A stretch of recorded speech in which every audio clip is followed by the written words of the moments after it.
Hello and welcome to Ivy's newest show, Ivy Backed. I'm Austin Harrison, and I'm going to be your host for this show.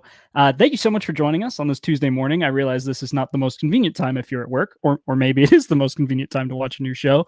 I'm really excited about this. We've been talking about this in our team for a while now. But if you were expecting to see, Zach Dixon, I'd recommend maybe, coming back for Ivy Games Weekly on Friday. So I have an echo going on. Give me 1 second.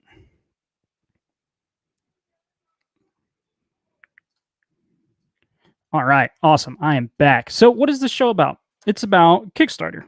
How original, right? There's not enough shows about Kickstarter already. But this show we're hoping to do from a perspective of a publisher. Obviously, we're a publisher, we make games. And I do this all the time anyway. I'm always looking at Kickstarter pages to learn, I'm always looking at Kickstarter pages to see what I want to back. And we wanted to kind of start the show to one, do what I was already doing. Two, to take a look at it from a publisher's perspective and maybe help other publishers learn, or maybe people that haven't launched Kickstarter yet but want to learn. And the truth is about that, we can all learn from each other. And then finally, I think it's a great way to engage with our community and talk to our community, which we have an amazing community on Discord. Thank you guys for being here, for watching.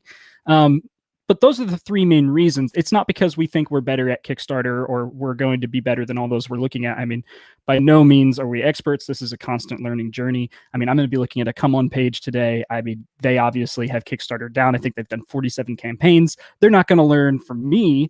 I might learn something from them. So that's kind of our approach here. But yeah, instead of looking at, is this game worth its value? Does it hold its value? That's something that you're going to want to go to Alex from Board Game Co.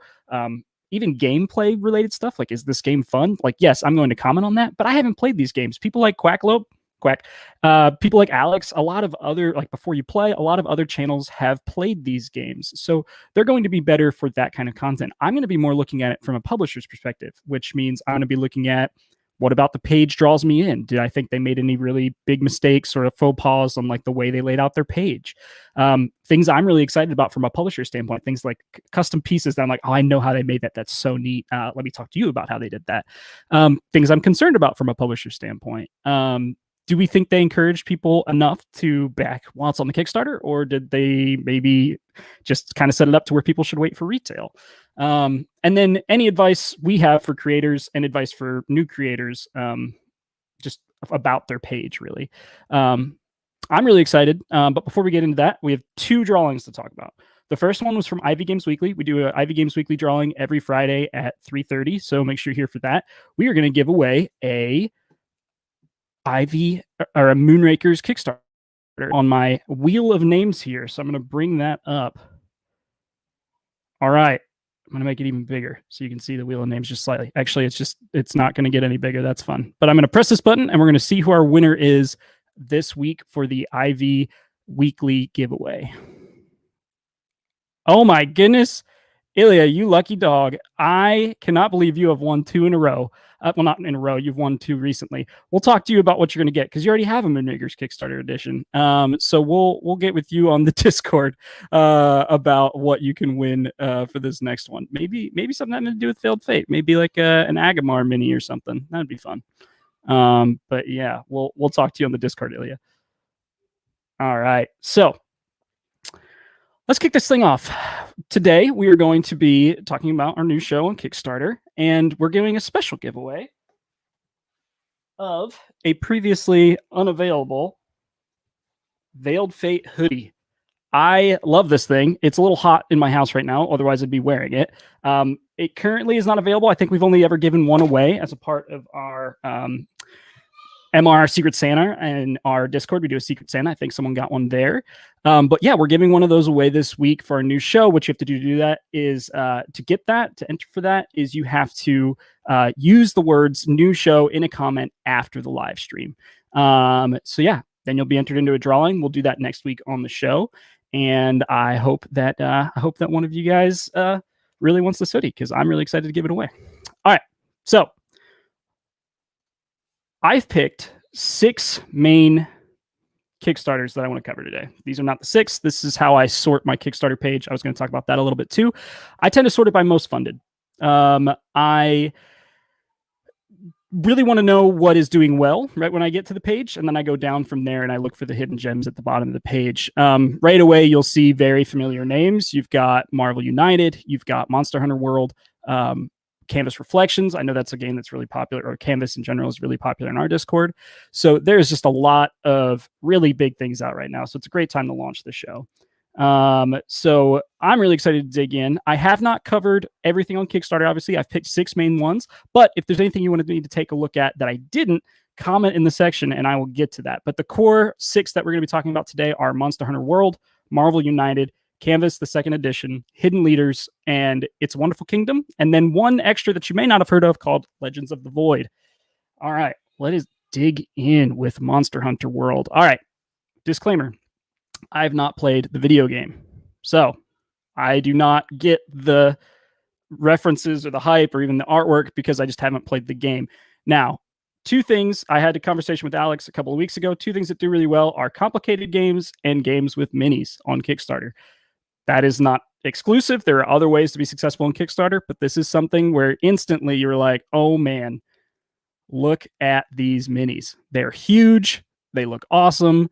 I personally am a D&D DM, so I'm looking at that and I'm like, oh, dang, that would be a great mini for my next campaign. So right away, there's just value based on the minis. But I want to talk about it from a publisher's perspective. And so looking at Steamforged Games, they're very successful. They've done a lot of IP games. So you've definitely seen one of their campaigns before. So take my critiques with a grain of salt because I'm less successful than them just objectively. But I really, really like some of the things they did on this page. So the minis are always a big draw. And they managed to get 90% of their backers into the top tier. Let's look at these tiers over here, okay?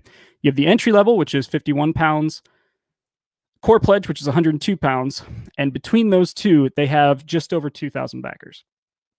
They have 11,000 nearly in their top pledge, which is the all-in pledge of 211 pounds. So it's not quite 90%. You can correct my math. But they've done a great job of getting that upsell going. Now, if you look in the comments section, there are people worried. I don't know if it's a vocal few, but there are people worried that it's not actually worth that price point. So they are having to do some damage control around that. So I find it interesting, just that whole process of, okay, how well have they been able to incentivize their Kickstarter backers? So something that's going to be a recurring theme is, okay, did they do enough to not make me want to wait for retail?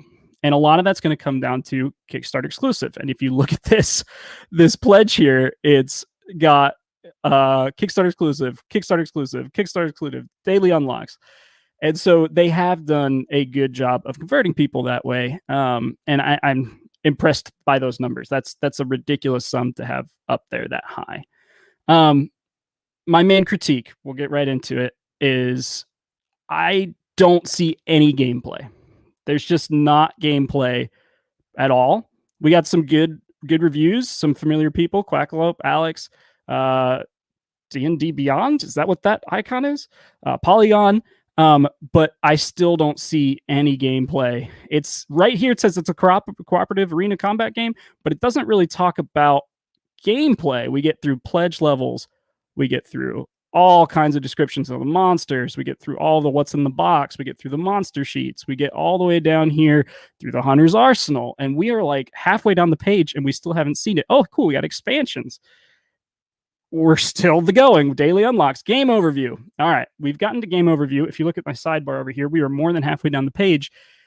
And we go from these beautifully produced blocks of content to plain text game overview without any GIFs. Okay, we got a picture, but it's too far away to really tell me anything.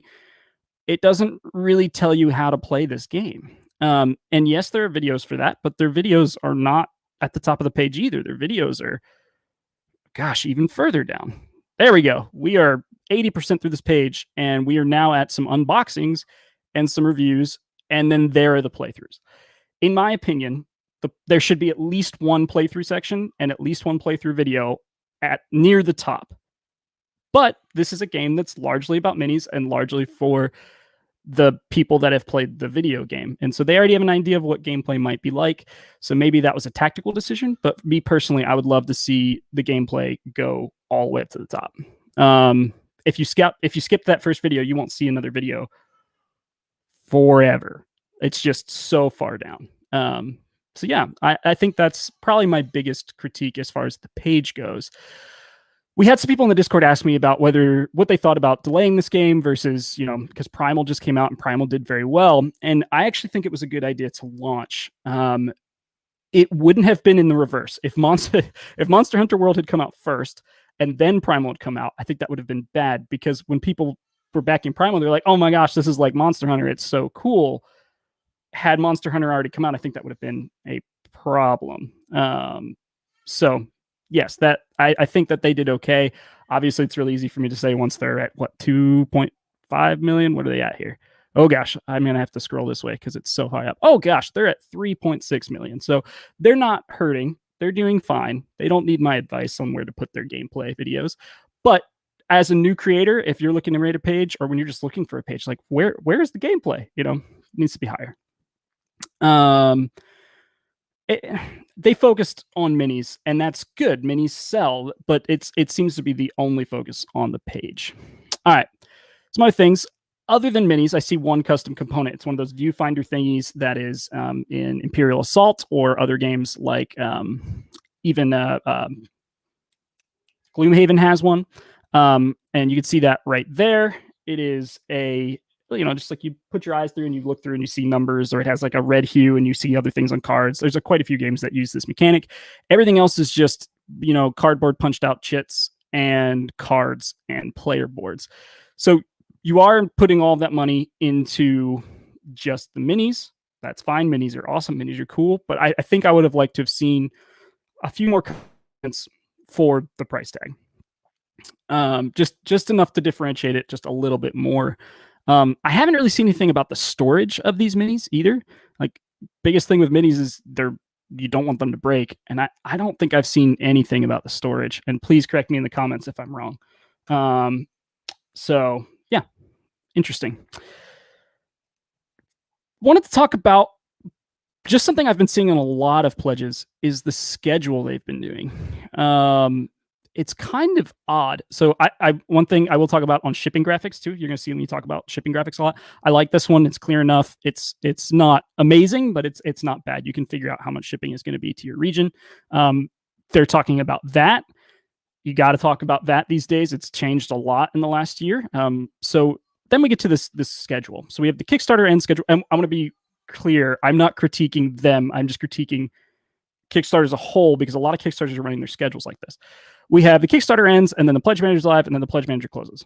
Cool, clear. I have a good expectation of how long I have to complete my pledge. Then we have shipping commences approximately 10 to 13 months after the Kickstarter ends. And then we have day 0, 2 to 4 weeks, 9 to 15 weeks, 8 to 13 weeks, 10 to 16 weeks, and 12 to 20 weeks. So those aren't like helpful to me. First off, it's like this weird snaking pattern. So like we go back and forth along what is, when. I'm going to zoom in a little bit less than this so you can see a little closer. Then we just skipped 10 to 13 months of schedule. Like, I would love to see like 1 to 2 months file prep, 3 to 4 months, like initial samples, like 5 to 6 months. Like, give people be more clear about what's going on. Just saying, hey, we'll see you in 10 to 13 months. Like, that's when the next scheduled thing is that we're going to talk to you about. And obviously they're going to do updates. They're going to show you stuff. But like, this is almost not a schedule because shipping is standard. Well, with the Suez Canal fiasco and other things, it's not as standard. Hi, Ilya. Congratulations on the giveaway. Hi, everyone joining. Jeff wants to spin it again. That's a good question. Maybe I'll do that at the end. We'll see. All right. So back to this, though. It's just like, it doesn't tell you anything. Like, their choice on when the Pledge Manager is done is great, but shipping is standard. Like, it's going to take as long as it takes. It's not something that they really have control over. It's just the ship's on the water, and then the ship's at the hub, and then it's distributed. It's like that isn't going to be affected by anything they do necessarily, other than maybe if they chose to airship it. So like, having a schedule for that doesn't really help me. All right, rant over about the general practice of doing your schedule on Kickstarter pages this way. I love they put a license disclaimer at the end. I've seen this before, but this is huge for people that don't understand what happens when you license a game, they have to get approval from Capcom on all the imagery, all the artwork they've made, everything that they've done. And this is something that I would love to see in that schedule that does not exist, is that they have to go through approval process for the final game before Capcom says, yes, you can make that fits with our brand. So if they went to Capcom and said, hey, this is the game, and Capcom's like, like this mini doesn't look like the game, or like this piece of artwork isn't quite there, then they'd have to go back and fix that before they could go into print. And so I'm glad that they put it in a risk and challenges section. I haven't necessarily looked for that in the past until we started looking at, what would it be like to license an IP, and we learned about that process. But I really like that they put that in their risks section. So yeah. Oh, Dane is saying that they went through that with the KS Street Fighter minis, and yeah, it can be a problem. So it definitely is something that can greatly affect the schedule. So yeah, I think my final thoughts on the minis look amazing. They did a great job setting up their pledge levels to get people to want everything with the Kickstarter exclusives. I just wish that there was some gameplay higher up. What did you guys think about this one? Who's backing this one here? I think you'll be really happy. If you want, go check out Alex's video on Board Game Co, because he talks about how he thinks it's going to hold its value and how he really liked the gameplay and how he's backing both this and Primal. So there's a lot here as far as how successful the game has been and is it worth it, that we won't necessarily touch on. Okay. Already mentioned. Next, we're going to talk about the new X-Men Marvel United game. Welcome, Liz. Really good to have you here. Thank you so much for joining for our new show. So Marvel United is, I personally love the Marvel universe. I'm a Marvel nerd, not as big of a Star Wars nerd, but I'm a big fan. And I have not played any of the other United games. There are a lot of them. This is not new system. This is a very established system. So I think that's going to be kind of like the process we have to approach this with. Like, it's not them explaining a new game for the first time. Right at the top, Come On has 48 created games or campaigns. That is wild. So remember at the beginning of the show when I said take my opinions with a grain of salt, they have run 46 more campaigns than IV has, and they are very good at it. 61 backed is low, but it's not zero. And I'm sure they have tons of employees that back lots of games separate than that. So like that doesn't bother me. If you ever see a 0 or less games backed than created, I'm going to have a comment about that. If you are thinking about running a campaign, don't back games from your personal account. Instead, create the Kickstarter page that you think you would, or the account that you think you would run your game from, and then start backing stuff from that, because you want that number to be as high as possible when you launch your first game. All right, this is great. I'm actually going to complain about a what's in the box image at the top in a different page, but this one has a mix of what's in the box and art, and because it has minis here and kind of shows how the minis are practically used, I think that this is a great header image for the page. It jumps into some plain text. Now, plain text is interesting beast. It is really good for accessibility, because if you have problems with your eyesight and you can't really read things, like, it's not going to be good to have that on an image. So it's good for that, but it also kind of breaks up to the point where I'm going to look at that and then I'm going to look at this. Like, I'm probably not going to read this middle section here. So that's, it could be good, it could be bad, and you'll have differing opinions on that. All right. Jumped right into the pledge levels. I'm going to back up because I want to talk about what I liked first. So this is Come On. They do a great job. They do wonderful things. I'm drawn in by the minis. They're awesome. I personally love X-Men. I find them really interesting. So we did back this. It's my first United game that I've backed. And then they're established and well-loved games. These are very successful. People like them for a reason. People back all of the expansions. It's a good platform for Come On to have to sell more. So my first thought for them is, where is the gameplay? And I want to add to that is that because this is an already established universe, that maybe gameplay isn't as important, but if you're just entering, if they're marketing heavily to people that love X-Men but don't necessarily have marketing or a United game yet, then the gameplay needed to be higher for me, because it is well after all of the different pledge levels, right? It's well after. Good testimonies there. I wish those were higher or split up too. Man, where is the gameplay? All right, gameplay videos. Well, that's not too bad. We're still above 50% of the page. I just wish one of these was higher. Not necessarily just like a Quackalope one, even if it was one from their team. Just like, hey, this is how you play the game. This is the core mechanic in the game. Something like that. Love seeing, wow, 3 Quackalope videos here. Congratulations, Quack. That's awesome. They have a cool trailer. I love the comic book layout and that how they stuck to that through the whole campaign. This was an expensive campaign to design because of that, but it looks really, really good. They did a great job with that. So video a little higher for me. I think maybe it is because it's an established game. We have Ray saying that it's an approachable game, easy to get into and launch. I agree just by looking at the cards and stuff. There's not like, it's not an overload of information. It looks very approachable. So thank you, Ray, for saying that. All right. So my biggest complaint, I think, on this page is where are the accolades for the United series? They're not here. There are some stuff way down low, but like you don't have to sell gameplay on this if you're like, this uses the system that 10 million people love, right? Or this system is ranked whatever on BGG. Like this is something that people really, really like. And that's just not here. Like I could look at this top of this page, and if I didn't know the industry, I would have no idea this was in a series of other games. It's just not talked about how like they should, and they are because other people know about it. But on the page, you don't realize how much of a success they're building on with this, because it is a huge success. And I just wish some of these accolades and some of these quotes were spread out a little bit more and were higher. Yeah, it's such a good series that it should be covered sooner. That this is a continuation of that and a continuation on that success, in my opinion. But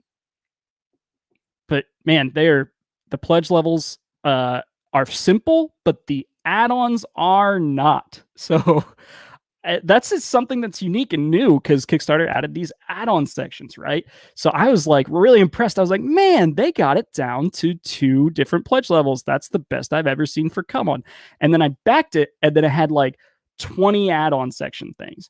And I actually don't think this is a bad thing. I think that this was a great choice because all of those things are going to be in the pledge manager too. It's not like, oh, well, they're going to just like click through because they don't want to look through all that. Like, no, like this is like 2 chances to upsell now. So if you are looking at making a page, or if you are an established designer that hasn't run a page since this change, I love this. I really do. Keep your levels really, really, really simple, and then have the complicated part be on the add-ons and in the pledge manager, in my opinion. I might have done a all in because I do not think this Apocalypse pledge is the all in, because there are so many expansions and add-ons and playmats, which the playmat looks awesome. There are just so many that I think that condensing it into one having one more level wouldn't have been a bad thing. All right. Same thing with the schedule that I complained about before, and that's why I was kind of saying that that's not unique. We got 2 to 3 months on the pledge manager deadline, and then shipping commences around 8 to 10 months after Kickstarter ends. And then we have the shipping commences thing. And it's just like, does that schedule help us? Shipping generally takes around the same amount of time. It gets on a boat, it goes somewhere, and then it gets delivered to your door. The part that we don't know anything about is that middle part, and I would love to see estimates in there. So yeah, that's I've already beat that horse, so let's not continue. They did a really great risks and challenges section. They say this is our 48th Kickstarter, and there are some vagaries in terms of timing when it comes to producing anything in China, such as production delays, shipping delays, customs delays. There has never been a time where this is more true. All of your Kickstarters are saying they are delayed, and none of them are most of them are not lying. I mean, it is the Wild West out there right now. Panda has paper shortages. The Suez Canal caused even bigger problems, and ports are overloaded, where packages are just sitting in ports that cannot be unloaded. And because those ships are not being unloaded and going back to China, there's a shipping container shortage in China. It's just like we had this perfect machine of logistics moving around the world, and COVID messed them up, and then Suez Canal made it even worse. And there's just a global supply and demand problem. So having this in their risk is very important. And maybe that's why people aren't putting production timelines in. And I get that, but I mean, it's all estimations anyway. I mean, they're talking a year out at that point. So I like that they did the split single wave, dual wave. I think it's a great idea to give people option to get their game sooner or to save on shipping. They talk about that a little bit on expected ship dates here. And then they have a refund policy in terms and conditions. That's all stuff that you should look at a bigger campaign than yours if you're looking to start your own campaign. This has come on. They will deliver. It will be good. It will have its value, especially of the Kickstarter editions where you can resell it. And all of that is covered by Alex and Quackalope and Before You Play and a bunch of other people. I have not played this game, so I'm not going to comment on whether you would like it or I would like it. But just based on everything I've heard about this system, I'm really excited to get this game. All right. Canvas. This is going to be a little shorter of one. I really, really like make a game about that crisis. Chuck wants us to make a game about the pandemic and the shipping crisis. I would be depressed the whole time I made it, Chuck. I don't think I could play test that game. Otherwise, maybe I would. But Nathan is telling me they will do an all-in pledge level in the last couple of days. Is that just so they get people in low, Nathan, and then they upsell them at the end? I should know this. I've looked at tons of Come On and backed tons of Come On. That's smart. I like that. So, I mean, I like it and don't like it for other reasons because it's like, well, you might miss out on that upsell later. So, all right, interesting. Nicholas, before I move on to Canvas, said that it definitely looks to be targeting people that already know about their games. Yeah, you've brought up something great here, Nicholas. Why do they go to KS and not straight to their website and retail? I would love to talk about this. This is a huge conversation. I think the biggest thing is risk and figuring out your numbers and cash flow, right? Like, if you know exactly how many you've already sold, then you can order the random number plus enough to you can make a better educated guess on, all right, how many extra of these do I need to order in order to sell after the Kickstarter. Kickstarter isn't a great way to upsell people because of FOMO. Just laying it out there, it is. You can sell things that you would not normally be able to sell at retail because of that limited time edition. And then finally, it just helps with your cash flow. Like, you don't have to place a big order. I mean, it is, let's say, a game of this size, it's probably around $1 million, maybe 1.5 to create the game in China and then ship the thing. And that's just the initial, I'm guessing obviously here, but having $1 million just sitting around is hard to do. So if you could get the money before you have to spend the money, then that's even better. And that's why they do Kickstarter. Could Come On feasibly do it without Kickstarter? Yes, they definitely could. FOMO is fear of missing out, Chuck. I should have spelled out the whole thing because I'll use it a lot on this show. But yeah, we'll move on to Canvas. We have so many people in our Discord who love this game. Love it, love it, love it, love it. I was not initially interested in it. I did not back the first campaign. We have backed this one. One thing that I love what they did is they made their box art. Ivy loves art. We love pretty things. I think it's really, really unique that they have like little hangers on the back where you can literally hang it on the wall and it's like, this is art and a board game. And then I love the continuation of the box art into the expansion. I think it's really beautiful. I think it's surprising and unique because you have that like dinosaur thing there that comes off the like chessboard pattern of before. I really like it. I think it's really neat. And I obviously missed out because everyone loves this game, right? It's wonderful. Now, what I was surprised to find is a lot of people in our Discord were not backing. Oh, hey, sorry, Nicholas. Thank you. A lot of people in our Discord were not backing this game. And I found that to be interesting, just because I thought it would be an instant back based on how much they liked it. And I think it was mostly that the reversible mechanic wasn't something that immediately drew them in. And honestly, this GIF right here bugs my OCD, right?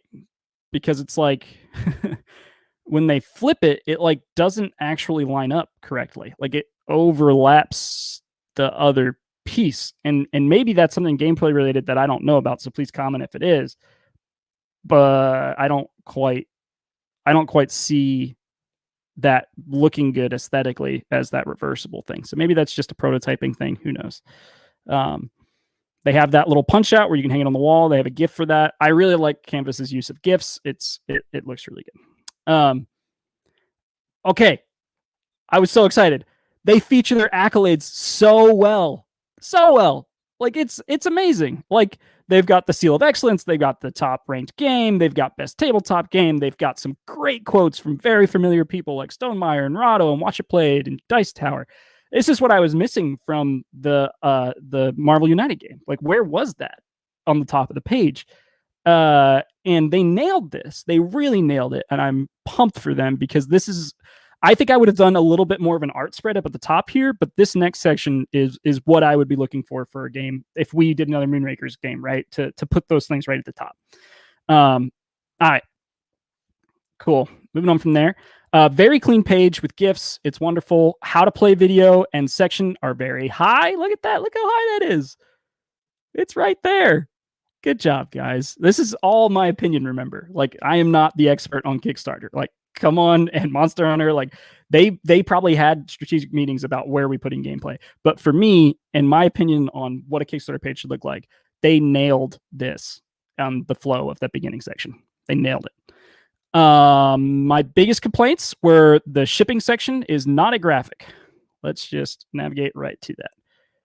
Shipping tax. This is very skippable. I would probably just accidentally go right past this. All right.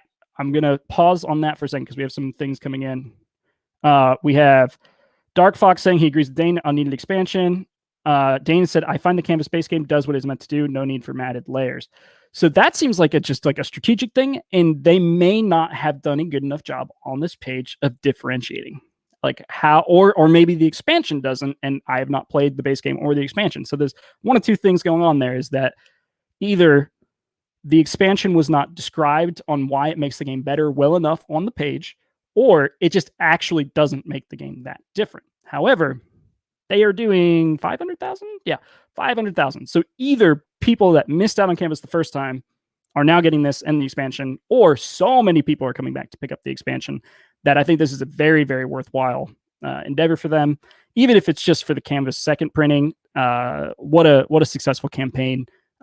Obviously, I think some of the people on our Discord wished it could have just talked a little bit more about what made it different, or even had a little bit more diversity. Dark Fox says, how about that unboxing gift? They have some really great gifts in here. It's great. I'm pumped for them. I mean, like they even show how it's all stored, which I talked about in Monster Hunter World, where I have no idea how those minis are fitting in any box ever. So yeah, so good. Look at that. Look at that. All right. Other negatives. Okay, shipping graphic. Shipping should always be a graphic, in my opinion. It's just that this is not enough information. They have people well outside these regions that should have a better graphic, in my opinion. Page is kind of short. I don't actually know if that's a complaint or not. It's not that complicated of a game. Maybe they could have done another section on what makes this game different than the base game. So it is just a shorter page in general. They included, this is a critique and not a critique. They got a lot of disappointed people in their comments. All right. And it's all about stretch goals. They were like, where are the stretch goals? You guys had great stretch goals in your first campaign. Why are there no stretch goals here? Most of their stretch goals were component based, and they actually included all the stretch goals from the first campaign. And why I love that is it means that the quality will match the quality of the first game. They're not backtracking or going past. If you had different card quality, that would obviously ruin a lot of the experience.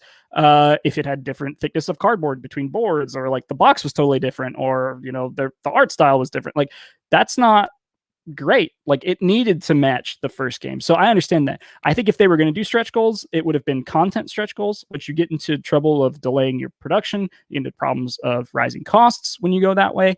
You guys know that IV does not do stretch goals for the most part. We did one, and we kind of cheated to hit it because we really wanted to do it. We just don't want to limit our game based on stretch goals. If it doesn't hit where we think it's going to hit, doesn't mean we don't want to do metal coins for Moonrakers, right? Like we wanted to do metal coins the whole time for Moonrakers, so we just did it. But yeah, cool. All right, moving on from there.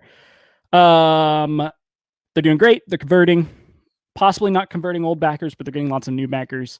And I think I would probably make some of their plain text sections graphics like the shipping section. But really, really happy with this page. They did an excellent job overall. So congrats to Canvas on that. All right. This one is one we talked about a lot. We talked about this one a lot in our Discord.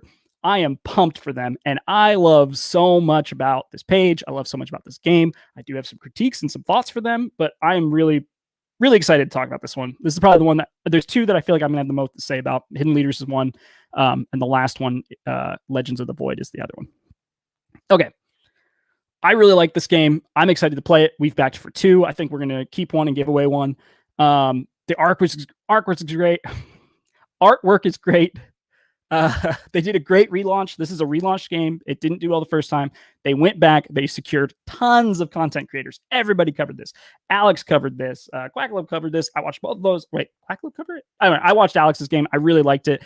I really liked that he was talking about the strategic deduction aspect and how there's a few games that do this well, and he thinks that this game does it really well. It's a lighter game than Veiled Fate. I think it plays very, very differently than Veiled Fate.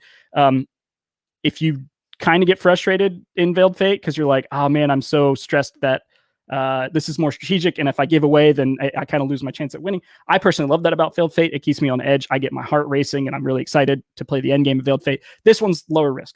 Like it's a much shorter game. If you mess up, it's not a huge deal. You can play another game of it or play a different game. So I think this fits a very different section than Veiled Fate, and I'm gonna really love having this in my collection personally.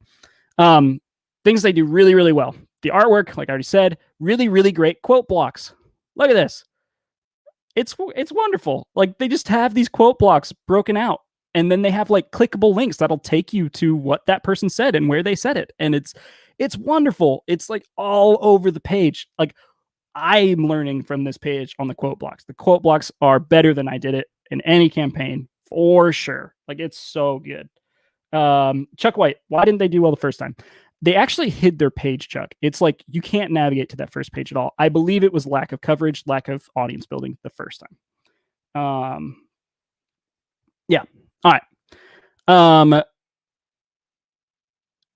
I disagree. Something I want to talk about is the price point. Alex and I are going to have different opinions on this, and that is just because it's like consumer versus publisher on this. He said it might be a little overpriced and then you could get it cheaper at retail. I think it is underpriced, but I'm going to talk about that. So from a backer perspective, I think you should back this game. I think it is underpriced. But I'm going to talk about, it's not just that it's not just that it is cheap. It is the strategy behind the pricing and the strategy behind the components and how they laid out their Kickstarter that I'm going to want to talk about. But from a backer perspective, I think this point is great. I mean, it's like $25 for 20 euro, like around 25 US dollars to get this game. I mean, that's a great price point for that, in my opinion. Yes, you might be able to get it cheaper at retail, but this is a young company with $116,000 on 4,700 backers. Like this is a pledge that I think is just a no-brainer in my opinion. It's really solid.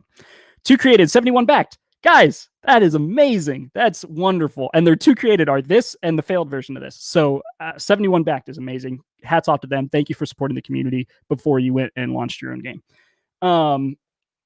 Cool. All right.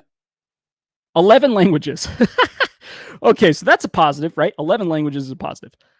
It is also a huge negative, and we're going to talk about why you shouldn't do that, but why it's fine that they did it. Because I don't think it would be a good idea as a first-time creator to try to do it in 11 languages. Heck, I wish we didn't do so many languages for Veiled Fate, just because it is very complicated to launch in different languages. Table that. I'm going to talk about that in some of my critique section. Stretch goals. They have stretch goals. People really like that. They're burning through them. They've unlocked quite a few at this point. I think that is a risk at their price point, just because if they stretch goal themselves to death, it is a different version. So the retail version is different than the stretch goal versions. This is making this version you can buy on Kickstarter more exclusive because it is edition for Kickstarter that gets these stretch goals. All right. I want you to remember that because that's something I'm going to talk about. You can play it now. It's on TTS already. Wonderful. Like great job on being really transparent and letting you experience the game because they believe in their game, obviously. And I believe in it too. It looks really fun. They have a great shipping graphic. Let's get to that. Great videos. There's a lot of them. Great shipping graphic. Really, really good. It talks about the number of copies. It talks about the zones. It talks about their friendly shipping policy, where they can't ship to. And it's just one easy to use graphic. Really, really pumped that they did so well on that. All right. This is kind of my publisher's look at it now. The languages. We'll start with the languages. The only reason I think they're able to do these languages is this part right here. Partners section. I'm going to read that because it's small on the screen. We are proud to be working with our partners to bring hidden leaders to backers all over the world. Languages will be selected in the Pledge Manager after the campaign. They are working with 12 different licensing agencies and then maybe 14, 16 to bring these games to 11 different languages. That basically means they are licensing this game that will be translated and then printed by these different companies in order to get it out into all of these different languages. So they are basically outsourcing that and taking less control of the product, less control of, the ongoing. I want to be careful how I say that. They're taking less control of their production quality and taking less control of, the translation quality and all of that. And they're letting another company do that for probably a percentage of the profit and the revenue on that. What this tells me is there's a big retail strategy already in place. This game is going to retail. It's above $100,000, has over 5,000 backers. They have all these partners. It's going to go to retail. So I think that it could be picked up at retail for cheaper, for about the same price. Yes. And so that brings us to price point. I think they should have had a Kickstarter, a retail edition and a Kickstarter exclusive edition, and not done the stretch goals to make this version the Kickstarter exclusive edition. All because of how pricing and how costs work. Every time they hit a stretch goal, this version gets more expensive. They're adding linen, or they're making the cards more high quality, or whatever it is. But they're not making any more money off of it, and they're having to create a whole different manufacturing process for the retail version, because it's not going to have any of the stuff the stretch goals have, right? So it's two different manufacturing processes at 12 or 16 different companies because of that. But they're not making any more money on it based on that. I wish there was a retail copy that was, something that would go on and print onward that anchored their price point at around €20. Maybe it was €19 or something like that. And then a $30 or $35, because you're at 25 US dollars, a $30 or $35 Kickstarter exclusive edition, or maybe even a $40. $40 is not an insane price for a board game on Kickstarter, where it came with more stuff. It came with higher quality stuff. It came with something Kickstarter exclusive, like a Kickstarter exclusive mini expansion or something like that, that really pushed this up. Because if you look at their numbers, 4,700 backers is huge, but their average, get for that is around $25. And that is really hard to hit your margins on, because artwork was expensive. Their artwork is great. Their artwork was probably not cheap. Buying all of those or getting those reviews done, like, you have to pay those people. You have to make prototypes to get those out. Like, that is not cheap to do. They have to pay themselves for the time they did on this, theoretically. If they want to keep making games moving forward, you burn out if you're not making money, or if it's not your full-time thing. Like, not everyone wants this to be their full-time job, but there's just not enough margin there to make this something where they can transition to it now. And I think the Kickstarter could have been this successful, this number of backers, with just a $5 or a $10 increase to get more, to really jump up that backer average cost, a backer average income. There's just so many hidden costs, like shipping containers, shipping them to certain regions, like paying for VAT registration in different countries. And maybe they're avoiding some of that with working with all these partners, and I hope they are. But I just think that the pricing strategy should have either been just slightly higher with a little bit more exclusivity that's not built into the stretch goals. But once again, this is just how we've run our campaigns, and they're obviously doing very well. I think it's a really good game. I think that they will be extremely successful at retail. I think they'll be really, really successful at retail. I just think they could have been really successful at retail and on Kickstarter.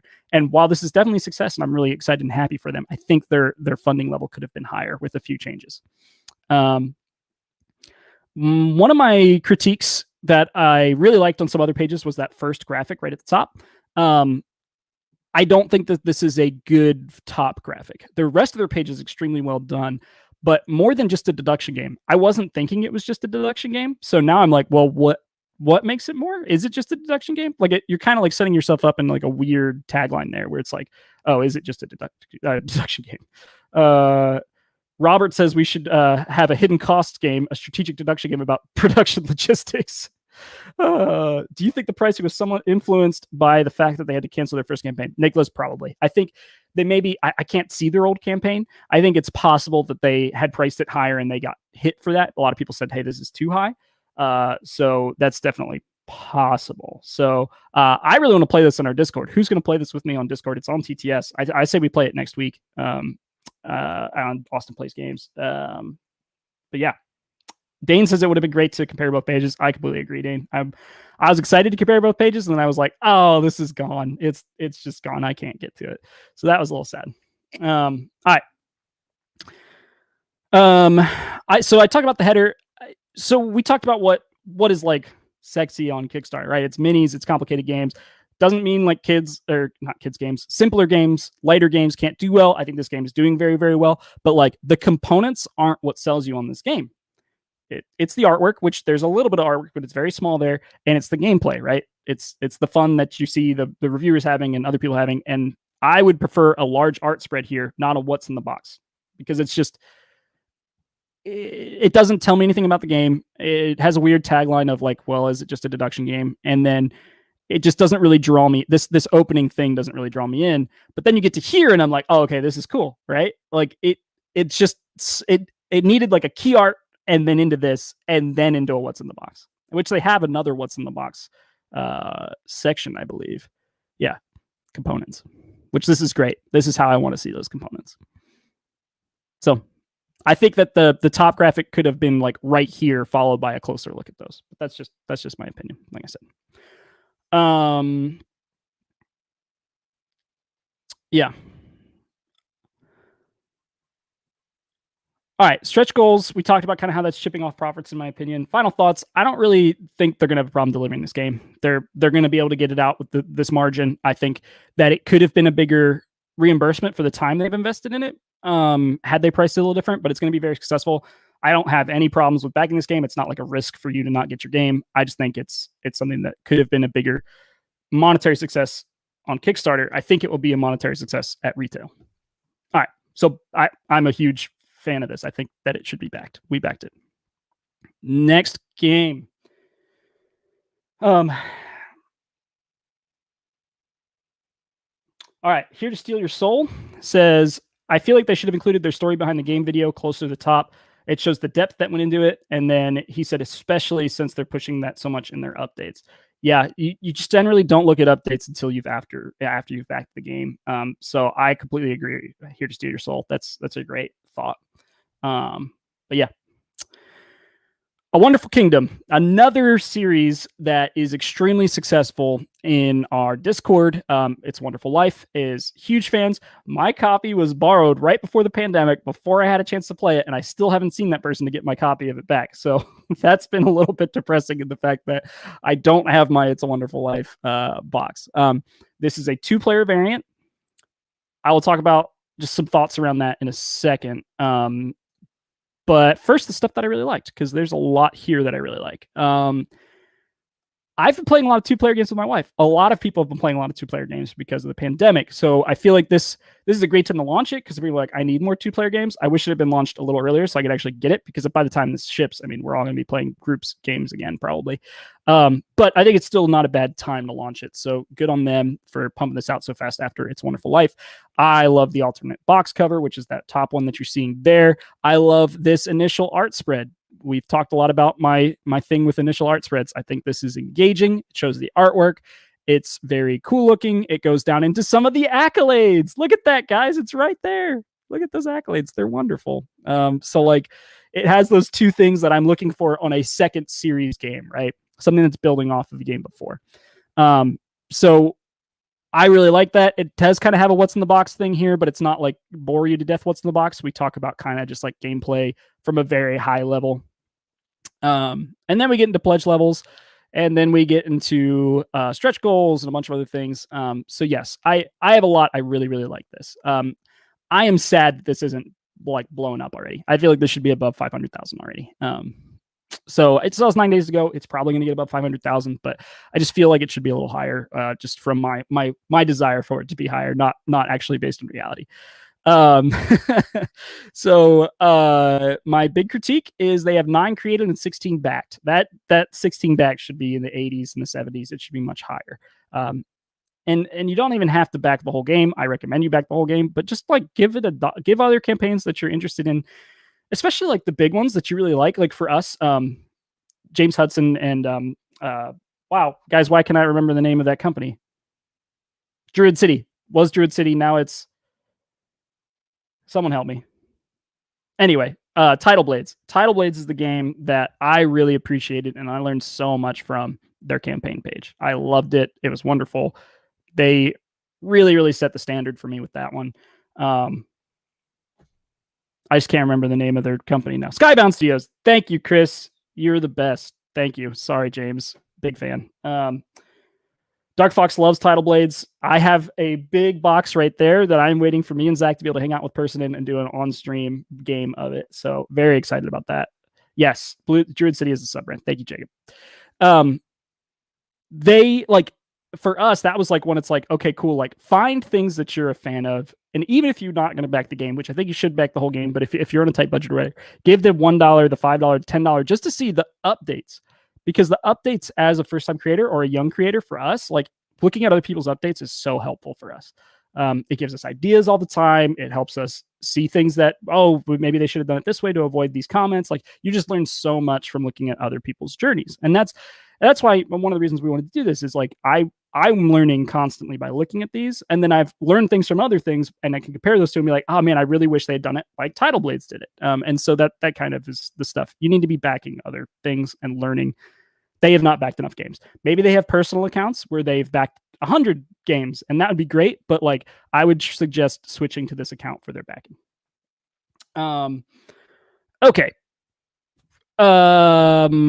Going on down to some of the critiques, we get to the gameplay section pretty far down. It's not terrible. And once again, they're building on an established thing. Man, how far is it down here? Okay, gameplay overview. We're well below half the page at this point, so I wish this was higher. And we go from these beautifully designed blocks to this plain text. And that's weird for me, right? Like this should be like GIFs or image sections or something that really draws you into the gameplay. Because if you have It's a Wonderful Life, you're either going to be, oh yeah, I'm instant in because I love that game so much, or you're going to be like, why is this different? Did I just go from a game that plays more than 2 players to a game in medieval times that has less than, like it is 2 players? Like, why would I buy that if I'm just limiting myself, right? So they really needed this to differentiate up higher and have more of a design presence for, in my opinion. They also didn't name it something like Duel. So like, just looking at the page, if I was just a huge fan of It's a Wonderful Life, I might just back this thinking it's a medieval reskin of it, not even knowing it's a 2-player game because it's not named something like Duel, and it's not really well, like, where is it on this page if I didn't watch the video that this is a 2-player variant? Like, how long do I have to go? It's kind of right there, but it's a smiley face. Do you guys see this? It's just a smiley face, and it says 1 to 2. I have no idea what a smiley face is, to be honest. Like, that doesn't tell me number of players. So how far do I have to go before I realize that this is a 2-player game if I missed that smiley face? Oh, dear. Oh, boy. There might not be another one. And maybe I'm missing something. Please comment if I'm missing something. Sorry, Jeff. Jeff said I just had to back in leaders. I can't say enough good things about it. It looks really good to me. I'm pumped about it. Yeah. So, cool. All right. Going down. So we'll get to here. And yeah, it's just they have GIFs, but this text should be called out in there. Like, I have no idea what's happening in this because I'm not reading the text. Like, you could have the text up and then the text go down and then the GIF. And then it just isn't like a loop. Like the text comes back up, like something like that, where it's like some kind of design element. Tell me what I'm even looking at. I have no idea if this GIF is for the top section or the bottom section of text. Split and trap. Like it just, the gameplay section is lackluster, in my opinion. I think that they did so good with the top of the page. it's just not enough gameplay up top, not enough call outs that it's a 2-player version, and not enough differentiation on why you should get this game versus if you already have the other game. Yeah, I think that's my thoughts on it. Yeah, too much pledge info without enough substance. There's just a lot about what you're getting in the different pledges and stuff, but not enough substance. Okay. That is going to be It's a Wonderful Kingdom. I'm excited to get this game. Like I said, I've been playing a lot of 2-player games. I think they did a great job on the page. It's my only complaint is the gameplay section. I actually want to check out their shipping section. I don't remember looking at that. Lots of videos. That's good. Shipping. They have a graphic. It looks okay. Yeah, it's not bad. Who are we? This is something IV needs to do better too. And this is interesting. I remember seeing this when I was doing my critique notes. They have this amazing Who Are We graphic and then just names listed. If you're going to spend that much time on your Who Are We graphic or like use that nice of a piece of artwork for it, put like people's faces in a graphic under that or something. Like, I'm just like, who are we? Oh, okay. I just have to read some names. Like, it's not like a fun bio section or anything. So it's just like epic and then not epic. Epic, not epic. So you get what I mean. All right. Yeah. Check. Big bold text over the GIF would look better. I agree. Dane, maybe they didn't want to put that it's a 2-player game front and center.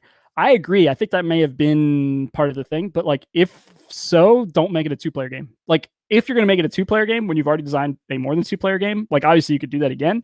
Like if you're not proud of it being a 2-player game, then don't make it a 2-player game. So if it is a 2-player game and you're proud of that, talk about why, right? So I don't know. I think that's interesting. Yeah. Chuck, what I've learned is graphics better than text. Whew, yes, kind of. Yeah. Readable text within graphics.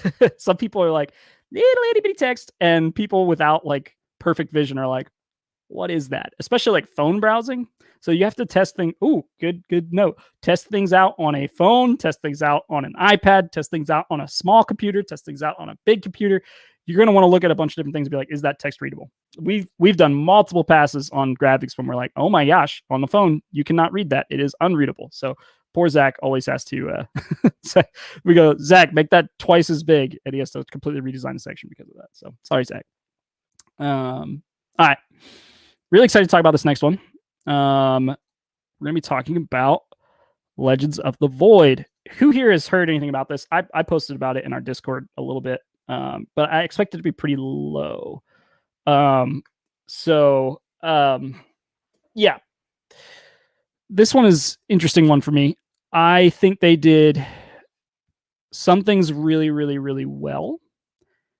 And obviously they are at 50% of funding with 10 days to go with 342 backers. It is probably not going to fund. I'm on the fence of whether they should cancel or not, because I think that they're only getting more exposure and getting more people interested in the project by leaving it up. So I would not let it fund at 36,000. So if you're getting close, I would actually cancel it. And I'll talk about why. But this is a really good example of a brilliant person that has made a game, either hired a really good artist or is a really good artist themselves, and looked at Kickstarter and was like, okay, I can do this. I can make a page that looks that good. I can make a game that looks that good. And just didn't quite have all the knowledge they needed to be successful, or just had to launch early for some reason. So we're gonna talk about a little bit of the breakdown here. All right, so Legend of the Void, the good. This could be like a AA game page. Like the artwork and the white space and negative space. This might be a little too much. It actually reminds me of the Cloud. Dang it! Why can't I remember the Cloud Spire? No, that's not right. I'll have to look it up. But like, it has this kind of like airship feel right there, and it looks really cool. I think they probably needed to cut down on the negative space just a little bit, but I like the negative space. It kind of draws me in. I'm scrolling down. I'm looking at this. The artwork and the big sections are just really pretty, and it calls out the card art, which is amazing, and then talks to you about what's on the cards, and like it talks about the mechanics right at the top and how the different things you're going to do, and there's a solo variant and all this other stuff. But then we hit this wall of text, right? And it's just not anything broken up by images, graphics, or anything. So I think they should have interspersed their graphics with text sections a little bit more, right? So I'm going to start by just talking about the page itself, and then talk about some of the other concerns I have as a publisher. Art is awesome. They call out the replayability really, really well. Going to look for that because I found it really interesting. Compose the map by randomly choosing 6 regions of 8 double-sided modules over 100,000 combinations. So just the map itself could change drastically between games. So they've thought about replayability a lot. Yeah. So Forbidden Sky, the one with the airship. Windward. Thank you, Chris. Thank you, Robert. Yes, it is Windward. I am a big fan of Windward. I'm a big fan of the game. I think the artwork is incredible. I'm pumped for it. Sorry I couldn't remember it. Thank you for helping me. All right. So really, really great art, really, really great stuff. Where did they go wrong on the page? Yeah, this is just too much text, and it needed to be interspersed with those amazing graphics, because I kind of just scroll past those graphics because there's not actually that much to read, right? So it's build your engine. Like, I could read these things, but like, I'm not seeing actually how that happens. And then there's a build your engine section right here where it tells me how that happens, but now I no longer am interested because there's not a graphic that goes with it. All right. Let me get down into the pledge levels. Really, it just really looks good as far as things I like. It has a few stretch goals. Great shipping thing. Timeline. That look at this timeline, guys. It kind of follows what I was hoping for before, where it kind of talks about, okay, it has sample of production and, you know, different. It's a schedule that matters. It's not perfect schedule, and it's just kind of like, this is how we get here, but that's the schedule that matters. Like, that's the stuff I care about. Like, okay, they're working on development, and then they're working on sample production, and then they're working on factory production. Like, it actually walks you through the whole journey versus just the pledge manager closes, something in the middle happens, and then we deliver. Okay, they put these journals down here. This is basically updates. They should put these updates only in their updates, I think. They're nice, but I think it should only be in their updates. And some people in their comments were saying that. All right, back to the top of the page. First created, one backed. So that's the initial, okay. They don't probably understand Kickstarter, or if they do understand Kickstarter, it was on a different account. They have not supported other creators. So major red flag for me, right? That's going to cause me to look at the page with a harsher critique eye if I'm looking to buy. So that's not ideal. Almost zero external coverage. I think I saw one quote from one obscure Kickstarter, like something from Kickstarter, like reviews that I had never seen before. So they have missed the boat on that. They didn't build an audience before they went to Kickstarter. Obviously, 342 people is probably exclusively based on the art. Like, they just saw the art and were like, dang, that's good. I'm going to back that. I think this game should have had minis. I might kick myself later for saying that, because I don't think you should add minis to a game that doesn't need it, but it does have tons of standees in one of the versions. Just like, oops. So it's got 21 hero standees. And I think that it might have been a good idea to make this more valuable by having a mini version with an upsell. Now, would that have saved the campaign? No, that would be something I'd recommend if the campaign was really successful. The board image is odd to me, and we'll go up to that. I think what they are trying to do is you have these wedges that come together, but there's a gap in the middle, and then you put a circle tile over the top, because if you're looking at that, it doesn't actually make sense, like, not math wise, but you get it. Like, that doesn't fit together shape wise, geometry wise, whatever that is called. Like, it doesn't actually fit. So I'm guessing you just put that circular thing over the top of it and it makes it fit, but that was like weird to me, just from like a components design thing. All right. What do I think about this? Where should have gone? This game launched 2 months early. All right. What should they have done with those 2 months? Built out the gameplay section and had people critique it. They should have done external reviews, lots of them. It is expensive, but it's not insurmountably expensive. Like Dice Tower and Quackalope and Alex and Before You Play and so many, like Rado and gosh, you know these people. Like I'm not educating you on that. Like there are so many people that you can get to look at your game. And yes, there's the fear as a first time creator, like what if they don't like my game? Well, one, like that is a real fear and that can happen, but you have to go through this process to know if it's a good game, right? Like it would be worse to deliver a bad game than it would be to figure out that you have a bad game while you can fix it, right? You can fix it now. You can't fix it later. So external reviews, do play testing to make sure it's something that you're proud of and you like, then go to external reviews. And then 2 months of ads and audience building. And then in my personal opinion, adding minis to this, using those 2 months to do some sculpts and stuff like that. All of that costs money.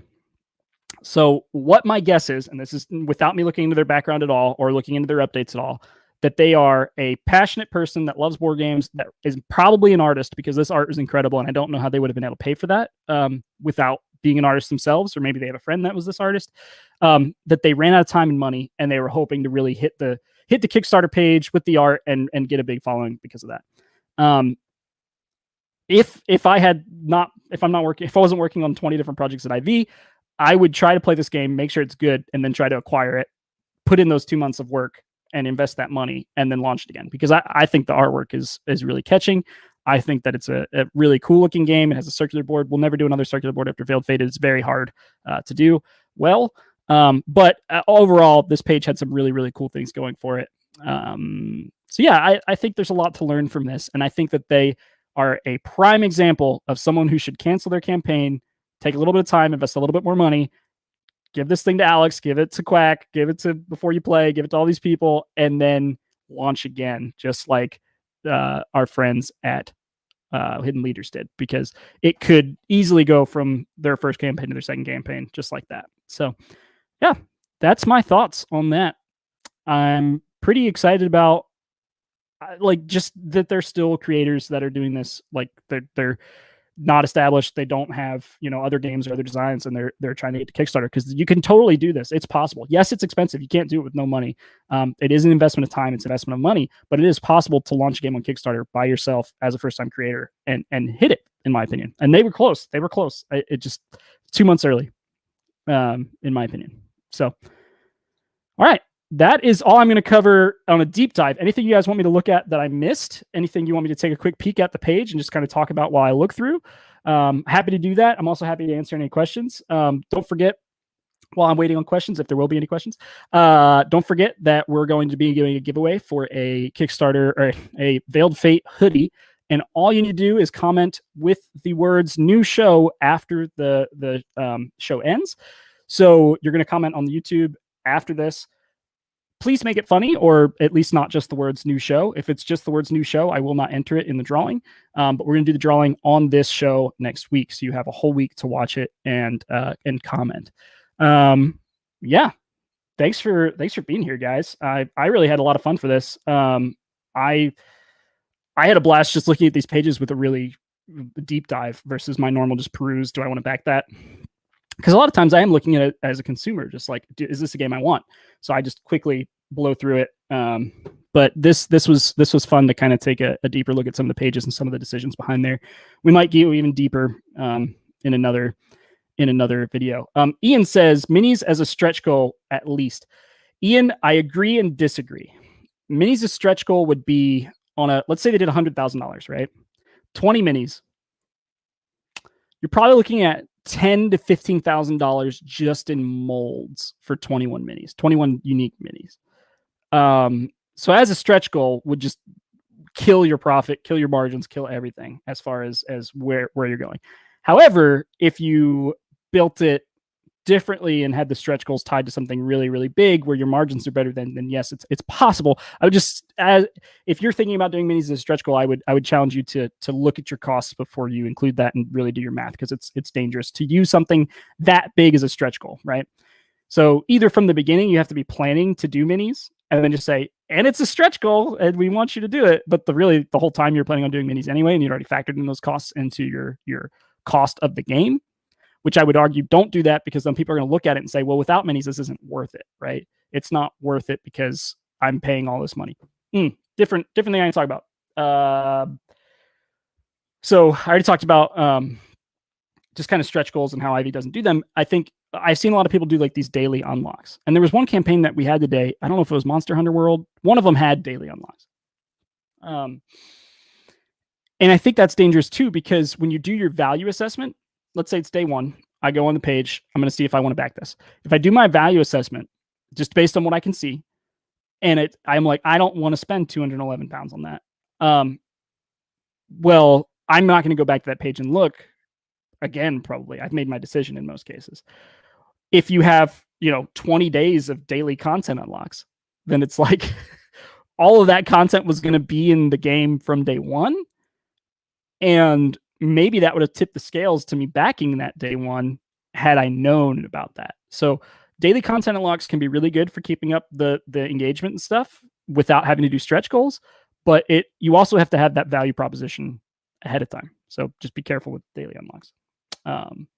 Yes. Okay. So Nermal says ISS Vanguard had daily unlocks. I would say things that are that big can do it. They just have to message it very clear that, hey, this is coming. Like, don't do your value. See, that I wouldn't recommend doing that, just because like you want the value proposition to be as good as it can from the beginning, right? So, yeah. Ian, aren't component upgrades supposed to be the best stretch goals?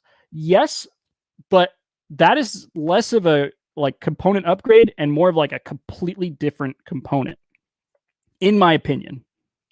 Because like I go from having standees, which are one small mold, which is the base mold, which is a standard component that you can do if you want, or you can make a custom mold, which is one mold, which is going to be under $1,000 probably, and then a cardboard cutout, to a 21 different mold piece. Like, it's just too big of a jump. Like, it's just too big. You can't recover from that jump financially, in my opinion. It's just, especially on like $100,000 campaign, like if that was like their $100,000 goal, like you would never want to hit $100,000 because you would lose 20 grand as soon as you hit it, because that's just for the molds. You have to actually pay for all the resin. You have to pay for all the packaging. Packaging minis is very hard compared to packaging standees. So you now have to have an insert that protects those minis versus just having like a section where you put all the standees. Yeah. So, oh yeah. Oh gosh. Thank you, Dane. You have to make the molds, or you have to make the models. The models are very expensive to make. I mean, just the Veiled Fate models, I think we spent between $5,000 and $10,000 on those 9 models.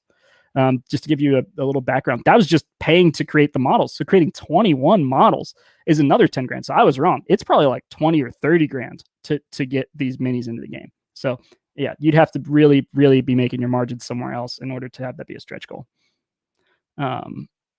Yeah, Jacob jumps in and says, yeah, like upgrading card materials, upgrading dice materials, dice size, things like that is probably more in line with that. The Cyberpunk Red minigame is doing daily unlocks, and it just makes me want to wait until the last day to back. Age of Adam, I agree. It does make you want to wait till the last day to back. I completely agree that daily unlocks can be a good way to keep up engagement, but I think there are some major negatives. I'm not saying it's wrong to run them. There's been some amazingly successful campaigns that have run them. I think as a smaller Kickstarter runner, it might be a bad idea to run it that way. Yeah.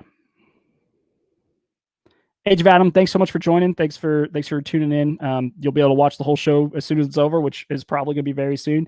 Any last Kickstarter pages I should look at before I run? There were a couple of honorable mentions that I wanted to look at that I just didn't get time to look at. I think probably the biggest one was I'm not going to say that right. Hippocrates. You think that's probably how that's said? I mean, 200,000 on a 50,000 goal. They're doing very well. 69 hours to go. I know Human from our Kickstarter, or from our Discord, was talking about this. I think it looks really nice, and they have really, really great reviews from Rahdo and Expert Games. I don't know quite those people as much as I know Rahdo. Man vs. Meeple. I haven't talked about Man vs. Meeple at all. Man vs. Meeple is great. You should definitely look at them for previews and other things. Yeah, I think this page was really great. Nice insert. Really nice insert. So yeah, I wonder what their shipping page is like. Look at that. It's very nice. Do they have a schedule? Nope, they don't. Cool. All right, guys. Dang it. Trying to stop saying guys. All right, everyone. Thank you so much for tuning in. it's been a blast. This was a lot of fun. Oh gosh, I went long. It's 11:14. I'm sorry, guys. I had a blast doing this. Thank you so much for tuning in. I'm hoping to do this every Tuesday. We might eventually move it to Wednesday because so many games launch on Tuesday that I'm going to be like covering things right before, like, I'm going to be covering the state of Kickstarter and be like, cool, I covered everything on Kickstarter. And then literally that afternoon, something's going to launch. And be like, dang it, I'm going to have to wait till next week to cover that. But just call you all kiddos. Jacob, thank you, kiddo. Agents of Smersh. All right, I was going to look at more, but the fact that I've run 15 minutes over what I planned on, I'm going to go ahead and say I'll cover Agents of Smersh next week, and remind me if I forget. But I had a lot of fun. Thank you guys for being here. I hope I wasn't too critical on anyone. Would love your feedback on the show. If I was overly critical on a particular person, I'd love to know that, just so I can apologize and kind of talk about my thoughts behind it.